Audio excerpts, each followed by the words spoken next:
In the Grade 3 unit, Building Automated Systems, students learn how to control a microbit through programming.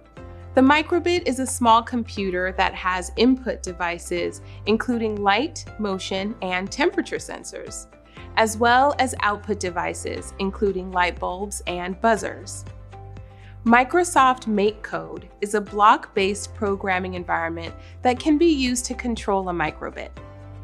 In this unit, learners are guided by the question, how can I program a computer to receive input and produce output? In Lesson 2, a tool for automation, students learn that an algorithm is a set of instructions expressed in any language or representation, while a program is a set of instructions written in code so that a computer can understand it. They also learn about how inputs and outputs work in a computer system. Learning about inputs and outputs helps simplify computer systems.